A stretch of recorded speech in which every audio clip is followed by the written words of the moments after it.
Well, hello, my friend. Welcome to this week's episode of the Formula Podcast, where we break down and explore the elements of achievement in world-class performers. What that means is I sit down and interview people who are successful in their professional or personal lives in different fields, and I ask them about their experiences, challenges they've faced, and advice they would have for others who strive to achieve the same results that they do.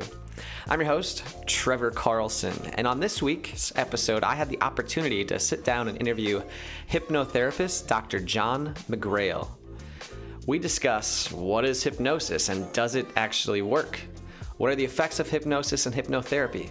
Can hypnosis really help us create and maintain new habits? I mean, I see stuff all the time where it's like, get hypnotized and quit smoking or something along those lines. So we really talk about a lot of those different, the different effects of going through hypnotherapy. We also talk about his book, The Synthesis Effect, if I can say synthesis correctly. And we really dive into different things that are in the book. I really enjoyed this episode because we kind of talk about even the process of breathing and becoming present, how that can help you to bring your attention and your focus to the current events going on around you, and how that relates to hypnosis and hypnotherapy. So without me rambling on or talking about Dr. McGrail any further, let's get this show started.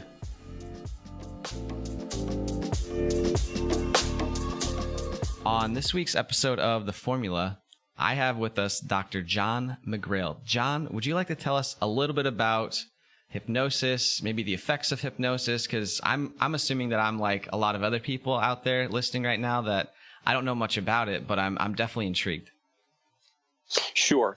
Well, hypnosis is widely misunderstood and feared by many, many people because what they know of hypnosis is what they see on stage shows. You go to Las Vegas or a business convention and you'll see a stage hypnotist bring a bunch of people on stage and they start acting like loonies and they do zany things. And the people that aren't up there think, oh, my God, they must have had their minds taken over. Or you see it in a movie or a TV show and some poor sap gets hypnotized and then goes and jumps off a cliff or robs a bank or kills somebody. And that's, first of all, stage hypnosis is real.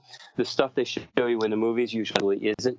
But what people don't understand is that hypnosis is a natural state of consciousness.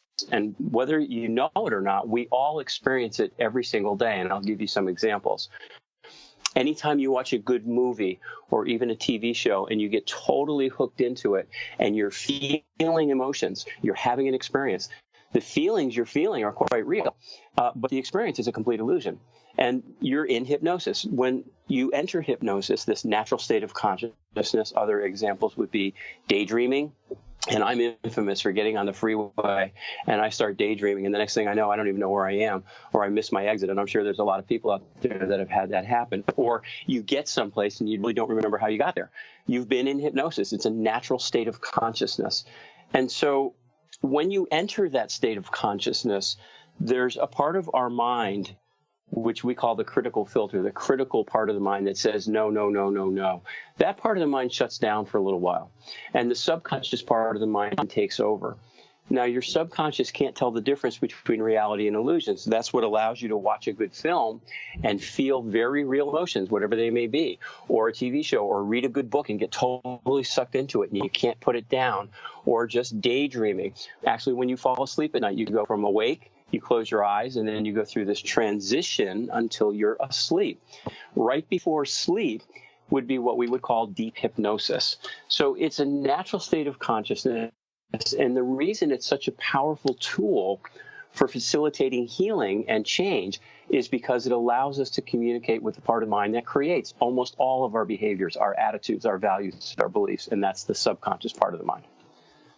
Yes, I have a bunch of questions now about this because okay. one of the things that you said was like this mental state that we're in. This is a little bit off from kind of where I thought I was going to go, but so that state that you're in right before you fall asleep, it's what did you call that? Well, we would call it deep hypnosis, but it's an altered state of consciousness. Before you're asleep, you're still conscious.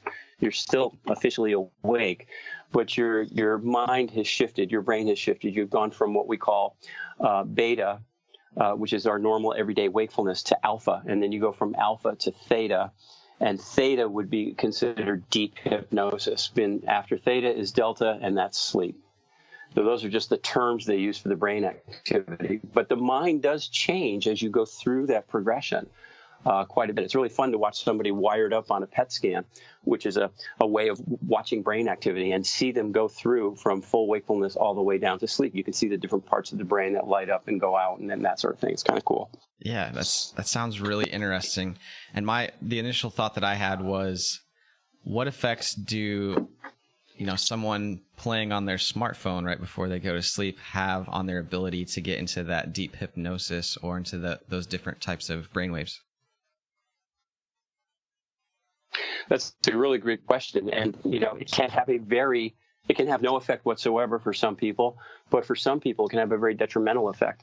There's an old saying, I work with a lot of people on sleep issues. And, one of the sort of the golden rules of sleep therapy, if you will, is that your bedroom and your bed is for sleeping. So experts recommend, don't read too much before you go to bed. Don't watch a lot of exciting TV or play games, because what it does is it stimulates you, and it creates exactly the opposite effect. When Mother Nature wants us to go to sleep, there's a mechanism that begins that process. And if you disturb that mechanism through stimulation, it can really wreak havoc upon your ability to sleep. And for some people, it has no effect whatsoever. Some people need to read for a few minutes before bed. I'm one of them. I read about 2 pages and that's it. I'm done. So I don't get a lot done, but that's helps me go to sleep. But it can have a really deleterious effect on your ability to sleep if you're overstimulating yourself right before it's time to go to bed. Yeah. So it's almost like, if you're going to go to bed, try not to read in bed, try not to do anything else, just go lay down, cut the lights, and call it a night. Well, if you are a problem sleeper, I mean, everybody's different. That's one of the beauty, the fascinating things about what I do, because every person is different, every mind is different, and we all have different dynamics. Some people need to read before they go to bed. That helps them calm down. Some people need to watch a little TV, although I usually don't recommend that. Never watch the news before going to bed, because that just, especially with the way things are today, it's all zany. That can really wreak havoc. But everyone's different, and you just need to know what works for you. But in general, if you save the bedroom for sleeping and intimacy and keep the outside stimuli to a minimum, most people tend to do better that way. Yeah, I think that I'm thinking about how I can now improve my preparation before I call it a night, and get some of those distractions out of the bedroom. So let's talk a little bit more about the effects of hypnosis. So what have you seen with clients or people that you've worked with, the impacts of this hypnotherapy? Is that the right term? Yeah. Okay. Right. Hypnotherapy. Hypnotherapy is essentially using this state of consciousness, hypnosis, which again is a natural state of consciousness, to facilitate creating behavioral, emotional, even physical change. Everything that we do, everything that we experience, everything we think starts in the mind. And in order to understand this, you have to understand the subconscious mind a little bit more. First of all, if the mind was a circle and you wanted to delineate the difference between the conscious and the conscious part of the mind, which we are so dependent upon, is only about 10% of the total human mind. Most of our minds lie in the subconscious, which is working automatically.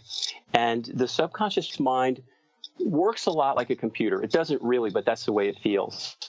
We are programmed to be who we are at a very, very early age. From birth to about 8 years of age is when most of the internal subconscious program takes place. That's when we are formed. And once those programs are in place and reinforced enough, they become automatic, which is why we call it subconscious. Our attitudes, our values, our beliefs, good or bad, lie in the subconscious. And the subconscious, because it can't tell the difference between good or bad, that's the conscious function, will take in negative inputs as well as positive inputs. And so what happens is we learn over time to have limiting beliefs. I'm not good enough. I'm not tall enough. I'm not smart enough. I'm not sexy enough. Or I don't deserve to have fill in the blank. And it really plagues us, these patterns. We can have habits that are unhealthy or unwanted, whether it's something like biting our nails or picking our skin or smoking cigarettes. It doesn't matter. We get these programs, they're running, and then when we want to change them, it's very, very difficult because of the fact that we have an internal resistance to change. That is just in our DNA as human beings. Even when we know what we want is good for us and we really, really want it, to try to do it on our own is very difficult because of the way the mind works. So hypnosis, this state of consciousness, creates a very focused state of mind, and it allows us to get past that internal resistance, the critical factor that it's often, I call it the critical filter, but in behavioral science, it's called the critical factor, the part of the mind that says, no, this is not our program. We're not going to do this. I don't care if you like it. We get by that. It shuts down for a little while, and we can talk to the subconscious mind, and which is like a little child. It's like 3 years old. It can't tell the difference between good or bad or happy or sad. And it's like, you tell a 3-year-old, little guy or girl, you learn 2 + 2 is 5. This habit you have, this pattern you have, this limiting belief that you have, you learned it, but it's not really true. Try this instead.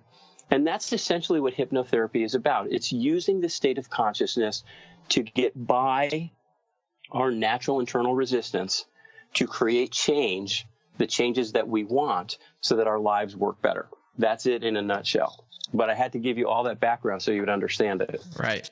And I appreciate that. I have a much better understanding of it now.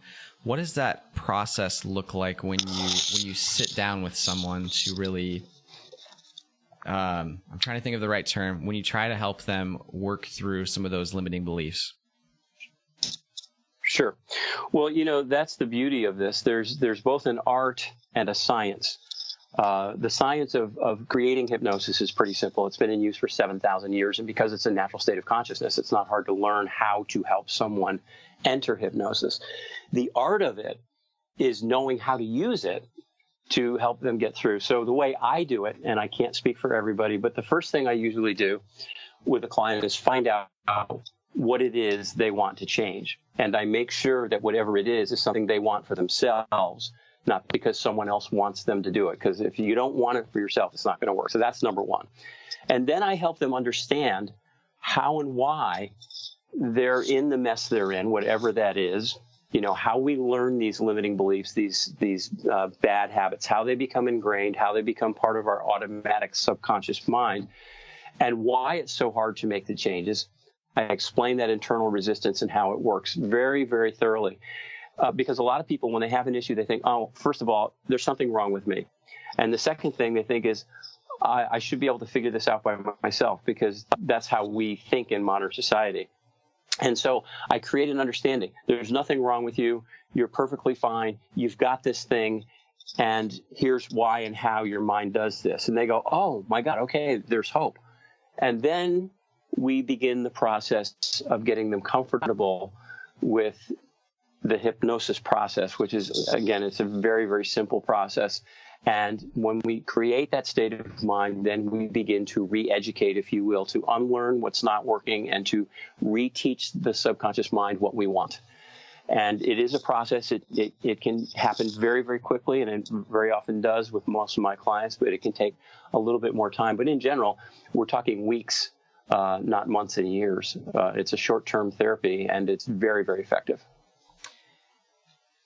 Do they tend to see a lot of maybe habit changes or thought changes pretty quickly then? Or how does that process really look from they feel better. I mean, yeah, from the outside in, most people feel better right away. They leave the first session just feeling euphoric. It is a very euphoric state of mind, because now I know that I can change. I know that I can get rid of this, whatever it is, my nail biting or my cigarette habit or my fear or my phobia or my stress or anxiety, which is what I deal with most of the time these days, is stress and anxiety, because we are stressed as a society. So yeah, it begins with, oh my God, there's hope. And then I feel great. And then with the homework I give them to reinforce it, because I give them something to do every single day to reinforce this new pattern. And then over the course of usually a few weeks, it changes. Whatever it is they wanted to change changes. They're no longer feeling the way they felt. They're no longer doing what they did. With cigarette smokers, for instance, it's one session, 1 2-hour session, and that's it for most people. And then a habit that's been plaguing them for 30 years or 20 years, a pack a day, and their health is going down, is gone. Now, that sounds a little bit more magical than it is. There's work involved. As I said, there's homework involved with every issue and every client. But it is a rapid process.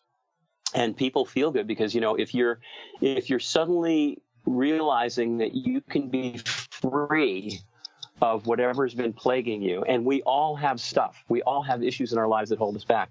And when you suddenly realize that you can get over those issues and you can change your life, and there's a way to do it, and it happens quickly.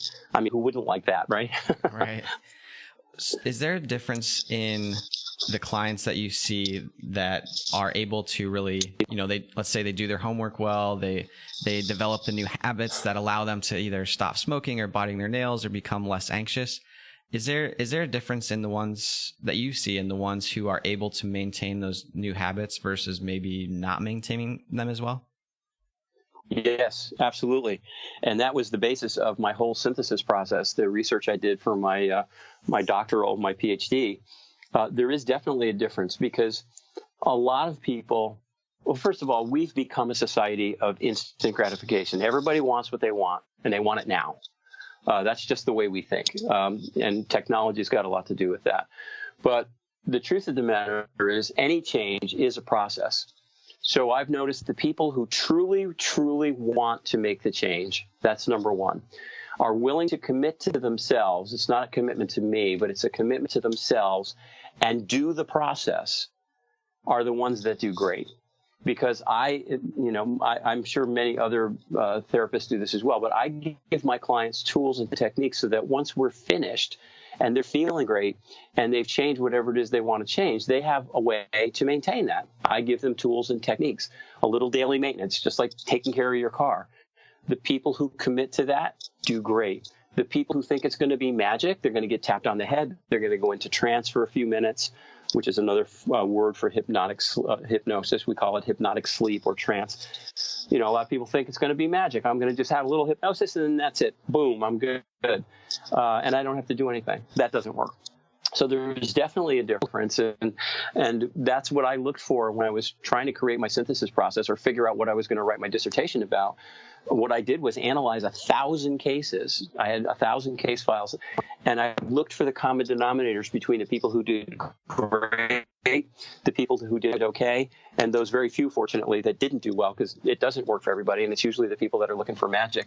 And I began to see the common threads, and that helped me develop the models of synthesis, which led to my doctoral work, which then led to my book, The Synthesis Effect. So, yeah, there's a definite difference. You got to want it. You got to commit. You got to do the work. But if you do, it's amazing how quickly your life can completely change. I have a couple questions about the like habit forming side of it. Once you've gone through the first session with them, is it sure? Because this was something I struggled with for a long time. Was I would sit down. I'd be like I'd read an article and be like, this was Steve Jobs or some very famous, successful person's daily routine or what they did every day. And I'd be like, well, I'm going to do that too. And so I would try to do these like 30 things in one day. And maybe the first day I'd get it done. And then the second day I'd maybe get it like half done. And then by the third day, I'm like exhausted. Is there a habit forming technique that you use with your clients? Like maybe it's like, well, the first day it's just this one small thing, and the next day it's a little bit more, and the third day it's a little bit more. What does that look like? Well, there's a couple of things going on with your question, and it's a great question, and it's very common. That's a terrific example of what I was talking about a little earlier, that internal resistance to change. Now, first of all, when you read an article and you say, okay, Steve Jobs did this, I'm going to do this too. That's your conscious mind. That's the part of your mind that's logical, it reasons, and that's where free will comes from, or willpower. But remember, that's only 10% of the mind. 90% of your mind is your subconscious. It's much more powerful, and it's that computer that's running the old programs. And so Think of a tug of war, 10 guys pulling on the rope one way. I'm going to do what Steve Jobs did. And 90 guys pulling the other way. Oh, no, you're not. We're in this routine. We've been in it for a long time. How dare you? While willpower can overpower that subconscious computer, how long can 10 guys hold on to the rope in a tug of war? That's why most people, when they want to make a change on their own, here's a great example. New Year's resolutions. How many people out there, everybody's laughing right now. Oh, yeah, New Year's resolutions. It's a joke. You make a resolution. I'm going to make a change. I'm going to be different. And for a day or two or three, maybe a week or two, you're great. But eventually, those 10 guys, your conscious mind just wears out, and the subconscious computer goes back to running its old programs. So, one, you have to get into the subconscious if you want to make the change permanent. Two, it is a process. You know, I get people coming in all the time with a laundry list of stuff they want to change. And I go, great. Let's start with number one. What's the most important thing on this list? Let's rank them from most important to least important. And once they do that, we start working on the most important issue first. And as that begins to change, usually very quickly, the other ones start falling apart as well. So 2 parts to your question. One, what you're talking about is trying to use the conscious mind to overpower the subconscious programming, which doesn't work for very long. And two, you got to do it a step at a time. So it is a process. But again, with the right guidance and with the right practitioner and dedication to yourself, it's amazing how fast you can make changes permanent. For instance, weight loss. I've had people after 2 sessions go out and lose 100 pounds. Now, it takes time to lose the 100 pounds, but the mindset they needed to make it happen can happen very, very quickly. That's a little unusual. It usually takes a little longer than that. But I don't know if that's a good answer to your question. If it's not, I'd be happy to follow up. No, that was a pretty good answer, because the what I learned from my own experience on like the habit forming side of things was I read a book. I think The One Thing. I feel like that's what it was. Maybe. And it was like, you know, what is the like smallest, and I kind of want to get your thoughts on this too from like a subconscious, conscious point of view, is what's like the smallest thing that you can do today to like move the ball forward? So it's like, if you want to exercise, can you do 1 push-up today? Can you do 1 push-up every day for 10 days? Then after 10 days, add a sit-up. I mean, you don't have to stop at 10, but it's just saying like your only requirement for today to be a win is just do 1. Yeah. Well, that's getting back to the concept of process and repetition. You know, we don't learn our bad habits and our bad patterns overnight. They have to be reinforced, and the new ones have to be equally reinforced. That's why I keep harping on that word, and I keep coming back to it. But I do this all the time with my clients. It is a process. Life is a process. It's a never-ending process. Well, that's not quite true. It begins, then you're in process, and then it ends, and then you move on to the next process. But while you're alive, it's a never-ending process. So yeah, I teach my clients 1 choice at a time, 1 thought at a time. What can I do right now that will take me further along, just as you described? What choice can I make that would feel better? And when you do that, and you do it with enough repetition and reinforcement, and again, through the auspices of hypnotherapy and other techniques that allow us to do it at a subconscious level, the changes can happen not even pretty, but very, very quickly. But there is no substitute for process. You can't go from point A to point Z and skip all the stuff in between. It simply doesn't work. But with the right mindset, you can go from A to B to C to D to E, and it's a joyful process. And that's what's really cool about what I do, is helping people learn how to do that. Yeah, it almost comes back to that. It's like a cliche saying. It's like how you do one thing is how you do everything. So it's like once you kind of start knocking down one obstacle, the rest just kind of fall away. That's exactly it. When I have my clients create their list of priorities of the things they want to change, because you know most of us have a laundry list, you know, and we think we're not supposed to, but we do. That's just the truth of it. I say, okay, now imagine that this list is like a pyramid with the most important on top and all the other ones. It doesn't mean the ones on the bottom aren't important, but this is the most important. Now we're going to invert that pyramid and stand it on its keystone. And when we knock that stone out, what happens to the pyramid? It starts to fall apart. So what you say is exactly right. That's how it works. Let's talk a little bit about the synthesis effect. Do you want to tell me a little bit more about the research that went into writing that book? Sure. Well, again, I was in my PhD program, and I was trying to figure out what I could possibly offer to the science of human behavior. I mean, we've been studying ourselves since we became modern humans, and I'm thinking, what do this little guy, and what do I have to offer that's original? Because when you do a PhD, you're supposed to do original research, and I was absolutely stymied. I mean, hypnosis is completely understood, and hypnotherapy has been in use for 7,000 years. And as I mentioned before, I was, I happened to look at my file cabinet one day, and I said, wait a second. I got 1,000 cases, 1,000 people that I've worked with already, and they're all done. And I know that lots of them did great. Most of them did great. Some of them did okay. And there are a few, as I mentioned before, that it just didn't work for. So maybe if I go through these cases, I can figure out common denominators. What is it that allows people who do great? What is it that creates a mediocre but okay result? And what is it that creates and there are a lot of factors involved there that I couldn't really analyze because people are people. But going through all those cases, I started to see patterns. I started to see the common denominators. And that led to creating what I call the models of synthesis. And the synthesis process, if you look at the word synthesis, it's about creating a stronger whole from disparate ingredients. You take a bunch of ingredients like a recipe, you put them together, and the result of that is a synthesis of something greater, which is why I named the process that. So I started creating these models and seeing what the common denominators were, and I started incorporating what I knew worked into all my cases. And suddenly people were getting better faster 50% of the time. And that's how the synthesis process evolved. And then I had so many clients say, John, you got to write a book about this. This is amazing. I mean, I've been messed up all my life, and in 3 weeks, I feel like a new person. You got to write a book about this. Nobody else does this like the way you do. And so eventually I said, all right, let me see if I can do that.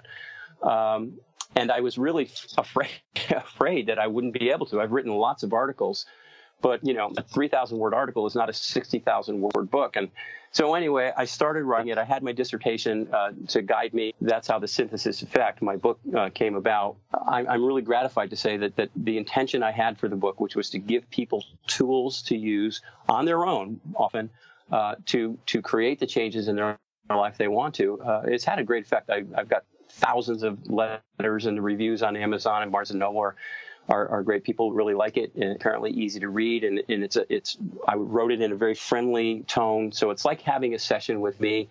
There's lots and lots of stories about some of the folks I've worked with. And, I wanted it to be easy. I wanted it to be fun. I wanted it to be humorous, and I wanted it to be effective. And it seems like for many, many, many people, it's worked quite well. So I'm proud of that. Yeah, there's one line that I pulled from your website when you were discussing the book that I wanted to ask you about because I thought it was really interesting. Sure. And that was, you said that I believe that life is supposed to be fun and synthesis. Now I'm butchering the word synthesis. That's okay. I do it all the time. I don't feel as bad since it's your book. Right.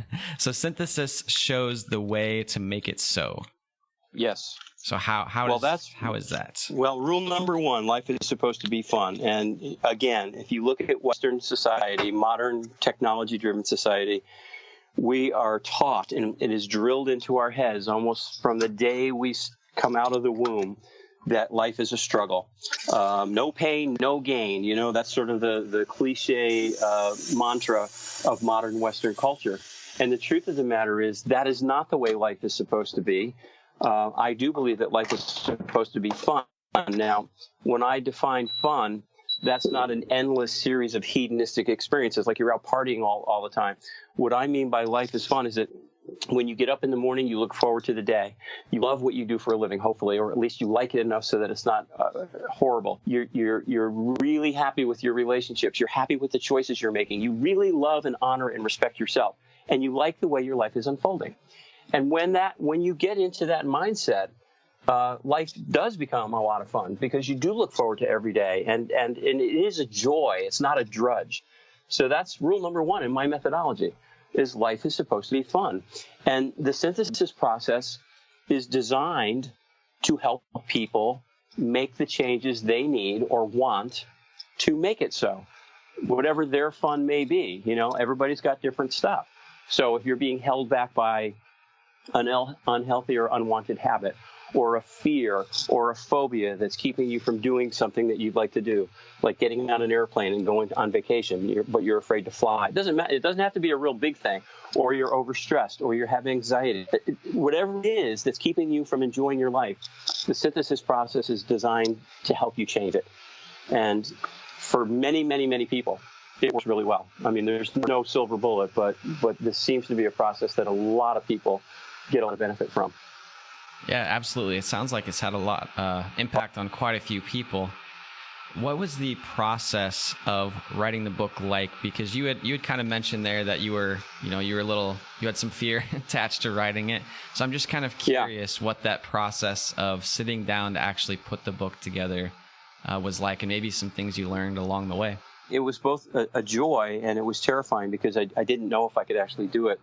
But then I started thinking about all the work and all the experience I've had. And I've been a student of human behavior and a fan of philosophy and anthropology and theology for my entire life. So I started with the basis of my philosophy, which is taken largely from Native American philosophy. The native peoples of the world don't live the way we do. Those that still live what they call the old ways, in balance with the earth and themselves and the universe. There's a whole different energy. There's a different way of thinking.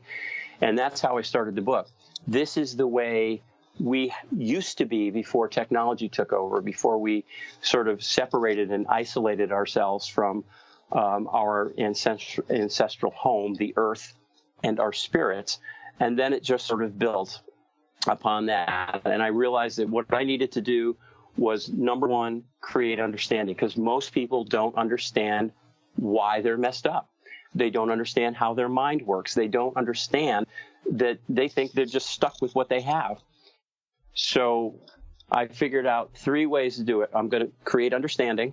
I'm going to develop some models, many largely metaphorical, because metaphors are such great teachers, to help people understand how and why we are the way we are.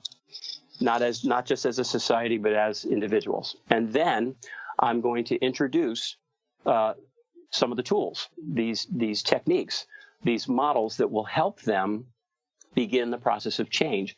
And then in the third part of the book, I sort of present how to use the tools in a step-by-step process. And then along the way, while you're reading about it, you're actually doing it. Each chapter at the end has what I call action items and items to review. So here are the key points in the chapter. This is what I want you to remember. Here are your action items to begin your synthesis process for yourself. And each chapter builds on the next. And then at the end of it all, you've learned about it, you've read about it, you've read about other people that have done it just like you, people like you and me, everyday people. You're in the process, and now you're doing it. And along the way, have some laughs. Let's have some fun, and some at my expense. You know, I had my own issues a long time ago, and so that's kind of how the book came together. And the hardest part was putting what is a 3-dimensional process in a linear book, because in a book you have to go from chapter 1 to chapter 2 to chapter 3. In the clinic, when I'm working with clients or when I'm doing a workshop or a seminar with a group, it's 3-dimensional. I can do it all at once. I've got them all there, and I can bring all the models in. So that was the hardest part, was just a sequence, and that took me a few months. But once I got it, then it became a joy because it began to flow. And again, the intended effect seems to largely have been achieved for thousands of people. I don't claim that this is the process, but it sure works for a lot of folks. Yeah, it sounds like it's definitely an interesting process. I'm kind of curious, and I might have to pick it up and read it myself now. So do you have any like teasers or little tips that you could give some of our listeners if they wanted to maybe start their own process or explore the synthesis effect? Well, sure. I mean, first of all, the first and most important thing is to realize that, as I said before, I'm going to say it again because it's so important. Everybody, I don't care who you are, everybody has stuff, issues that hold them back at some point or another. And those issues may come and go. They may change over time. But most of us think that we're the only ones that have it, that there's something wrong with us, because everybody else seems to be okay, and that we're supposed to get through it on our own. So the first thing you have to do is say, okay, I've got stuff. I have this, whatever it is. And the second thing you have to understand is that it is changeable. You're probably going to need a little assistance, and that's okay. People think, we have this stigma about getting help for emotional and habitual problems. I'm supposed to just suck it up and get through it. But if you have a toothache, you go to the dentist. If your car gets banged up, you take it to the mechanic. So if your mind's not working the way you want it to, how are you supposed to fix it on your own? So acknowledge it, get the help you need. It's out there. And then be willing to go through the process. And it's amazing how fast things can begin to change. And if my book is the catalyst for people doing that, and like I said, you may just be able to pick up the book, do the process, and find that you're on the other side all by yourself. But if you're not, if you still need a little help, there's a whole appendix at the end of the book designed to help people find the right help. The right professional help. Friends and family do not make good therapists, but I give guidance. In fact, they make the worst therapists on the planet. But there's a whole appendix about how to find the right help. And I always offer this whenever I do a show like this. If anybody at the end of this is curious or has questions, they can reach out to me. I promise a personal response. Some people may end up working with me, and others may not. I've got clients all over the world. The beauty of what I do is that you can do it remotely. But if you acknowledge you have it and you want to make the change and you're willing to get the assistance, you can transform your life in no time compared to what it took to get where you are. Instead of years and years and years, it's weeks, maybe a couple of months. But what's a couple of months in the big scheme of things if you're living rule number one? Life is supposed to be fun.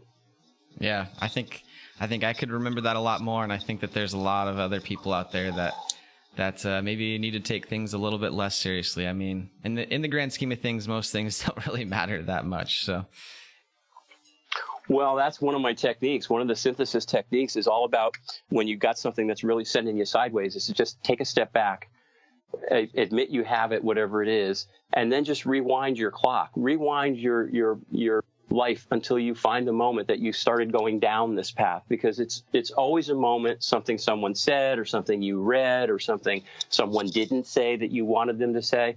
There's always a moment that creates these periods of feeling icky.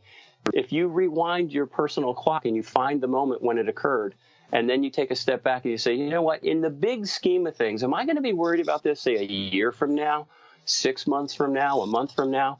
And 99.999% of the time, the answer is no. Well, then you can say, well, why bother? Why give it any more energy? Let it go. And it's amazing how easy it is to do that. I call it the theory of emotional tides. You find yourself in an emotional low tide. You're in the goo. You feel terrible. Well, go back to find the moment when the tide started going out. You'll find it. I promise. It's there. And then look at it from a big picture point of view and realize, it's not really worth my energy. Boom, the tide starts coming back in. It's a great little technique. Yeah, I'm going to have to try that. I'll probably use like some form of writing or journaling to do that, though. That's fine. Yeah. No, that's usually how I do my reflection or looking back. Because as you were telling, walking through that short process of like getting out of the low tide, as you called it, I was thinking about whenever I find myself in like let's say I've gone through a breakup, or maybe something career-wise hasn't worked out the way I wanted it to, or I didn't get the response for something or a gig, the first thing I usually do is, once I realize that my mind is not exactly where I want it to be, I kind of sit down and I'm like, okay, why am I feeling this way? What can I do so the next time that this situation comes up, or what can I learn from this so the next time the situation comes up? That way I know what to do next time, so I don't necessarily feel the same way. Or what can I do to make sure that whatever actions or behaviors that I took leading up to this event or thing, what would I have liked to have done differently leading up to it? And then how can I move forward today and develop some new habits? Does that sound like I'm just curious, because I picked this up from like piecing together other people's like routines. Yeah. And that is an incredibly wise way to go about doing the business of your life, because We all make mistakes. We all make bad choices. We all say the wrong things. I mean, it's just part of the process of being alive. And so when you're doing what you're doing and really becoming what we call responsible for your outcomes, we call it being a cause rather than being an effect. And that's exactly what you're doing. You're saying, okay, what can I learn from this? What choices did I make that led to this? And what can I do differently the next time? And I'm going to remember that, because there will be a next time, and then I'm going to make a different choice and get a different result. It doesn't get any better than that. Life is a process of learning. Every choice you make results in something, and there's a result. And what I teach my clients and my students is exactly what you're doing, Trevor. If you make a choice and you don't like the result, then learn from that, successfully learn from that, so you make a different choice next time. If you make a choice that works for you, then do it again. And as you keep going through this process, you get better and better and better and better at making good choices for yourself. And pretty soon, you're living rule number one. So yeah, that is exactly how to do it. Notice that in your process, you don't acknowledge that there's anything such thing as failure, just learning. Something didn't work. Okay, fine. I'm not going to do it again. I've successfully learned what doesn't work for me.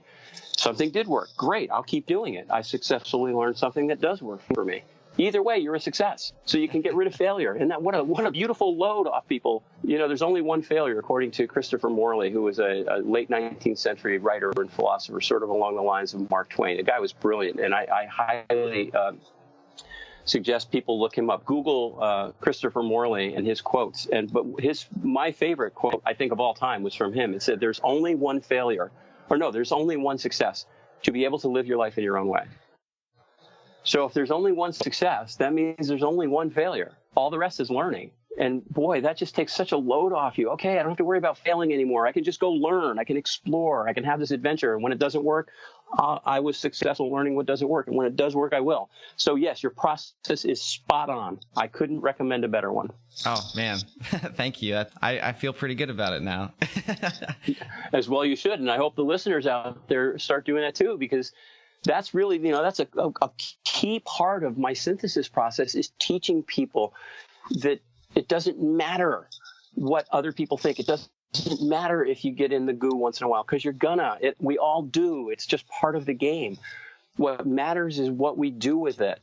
And, going back to Christopher Morley's quote, if you think about it, you get to the end of the line and you're running out of days on the planet and you're getting ready to transition back to the non-physical spiritual world. You're going to have to ask yourself a question. How did I do? How did I do with my life? Did I live my life in my own way? Notice the answer to that question doesn't necessarily have anything to do with how much money did I make, how much property did I own, how many girlfriends or fancy cars did I have. We're all about materialism in our modern society.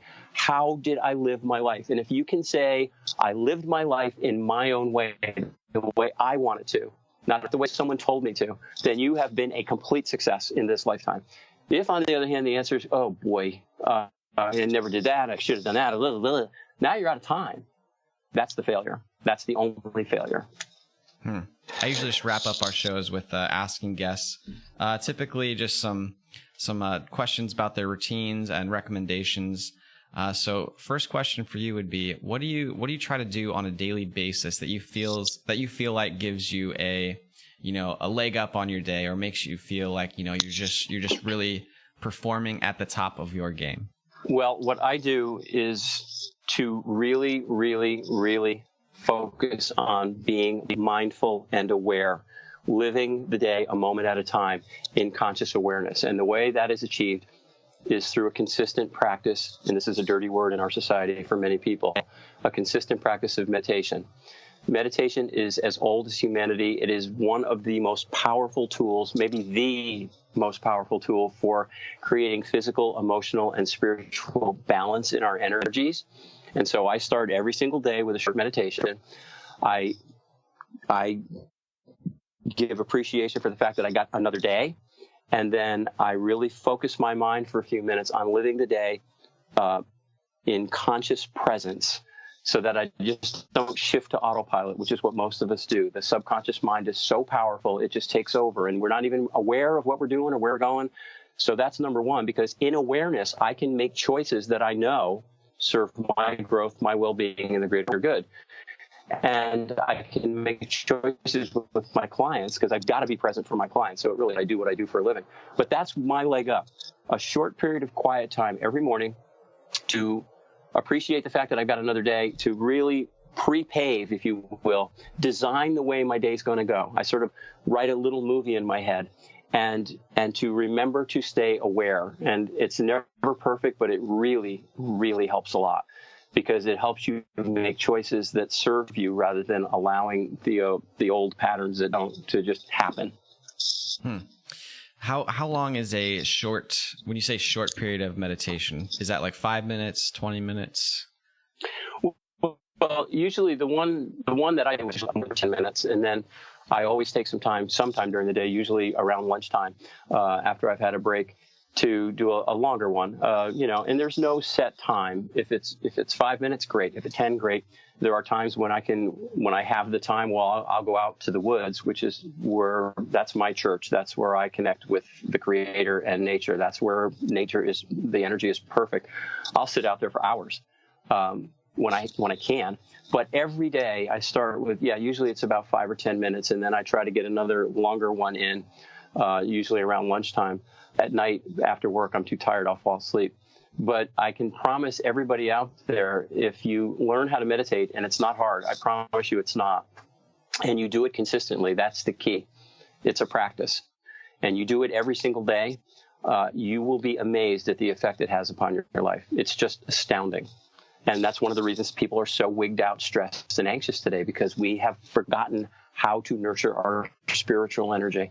It's all about what's happening. It's all about the world of the flesh, as the Native Americans would say. And if you're in balance, you feel great. And if you're out of balance, physically, emotionally, and or spiritually, you don't feel great. So, and there's no better way to do it that I know of. I don't think anybody's ever designed a better way. It's a beautiful practice. It's easy. And with consistency, it's amazing what effects it will have upon your life. It can save you years of therapy.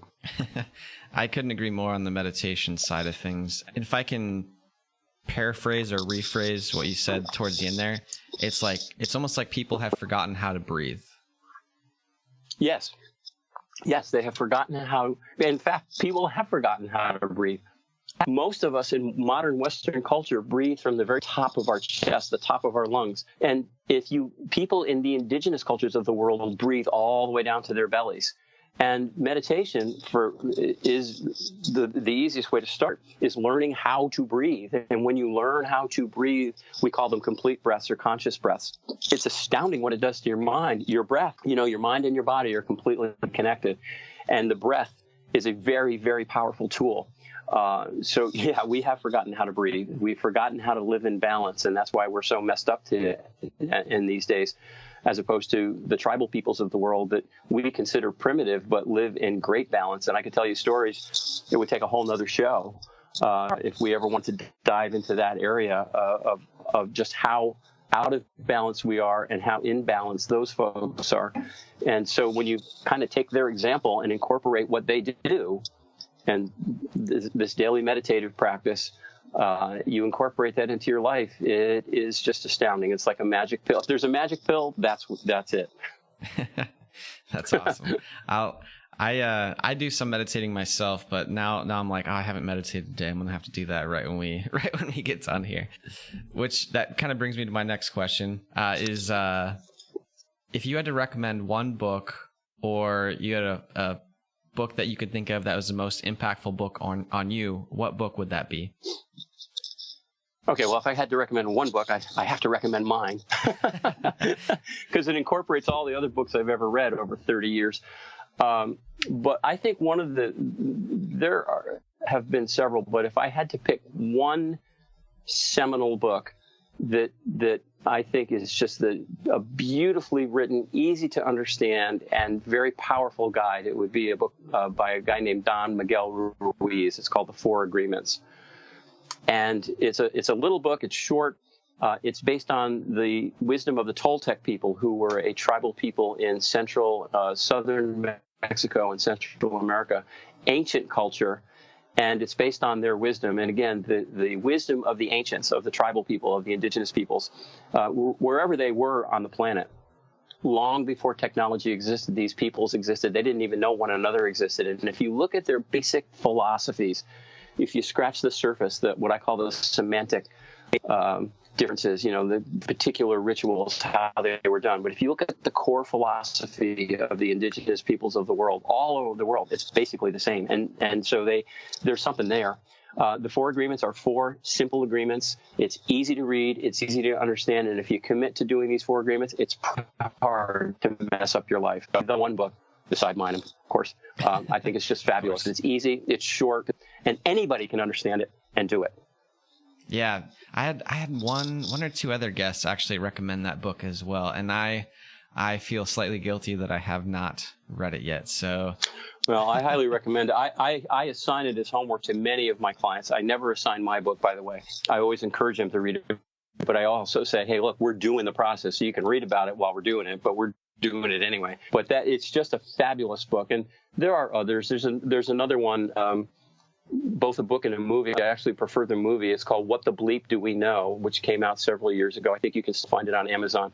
And that's a really, really good introduction to the nature of reality and energy and how we create our own reality. Whether we think we do or not, we do. And all of what we're talking about today, Trevor, is about taking responsibility for creating a reality that we like rather than the one we think we're stuck with. We feel like life is happening to us when, in effect, whatever's happening to us, we have manifested. And so that's another one. What the bleep do we know? I could just go on and on and on, but the 4 agreements is really a tough one to beat. Simplicity, a great process, and it is a process, but 4 simple things to keep in mind. That's not a lot. And if you incorporate those 4 agreements into your life, you will be living differently for sure. Yeah. All right. Talk me into it. I'm going to have to read it now. You won't regret it. You'll thank me. All right. I'll send you a message as soon as I'm done with it. Okay, great. All right. Well, this pretty much brings us to wrapping up our show. John, I really want to say thank you for taking the time to just show up today and have a conversation with me and share some of your experiences. Is there any message that you would like to leave our audience today? Yes, there is. And I think this is first of all, thank you for the invitation and for your generosity. As I mentioned before we went on the air, you provide a great service to people, because the one message I want to leave everybody is that whatever you have going on in your life that's not working can be changed. You can learn to live the life of your dreams. You don't have to live the life you think you're stuck with. It is doable. You have everything you need within you to make it happen. You're probably going to need a little assistance to tap into what you have in you, but it's there. And when you do, you'll find that your life works the way it's supposed to, joyfully, abundantly, with love. Life is supposed to be fun, and it can be. Well, ladies and gentlemen, that is a wrap for this week's show. Big thank you to Dr. McGrail for taking the time to sit down and chat with me about his experience in hypnotherapy.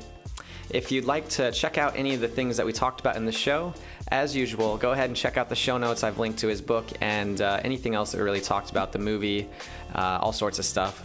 Now, if you think that you would like to hear more podcasts or you find our content enjoyable, which why wouldn't you, go ahead and head over to our Facebook page. That's facebook.com/Helix Academy, or head to our website, helixacademy.co, and sign up for our newsletter, where I'll send you a bi-weekly or monthly newsletter filling you in on all the stuff that we have going on. We do have a few upcoming surveys. We will be giving out some prizes and giveaways. We also have a couple online courses coming out. We have Matthew Roda's, Drew Curtis's, and one other one that's not quite ready to announce yet, but if you're on a newsletter, you will find out about it and definitely get a little bit of a discount once it comes out. So that's a wrap for this week's show, and I look forward to you tuning in next time. This episode of The Formula was produced by Helix Academy, and the music was provided by the artist known as Moods. Make sure and check him out on Facebook or Spotify. That's MOODS.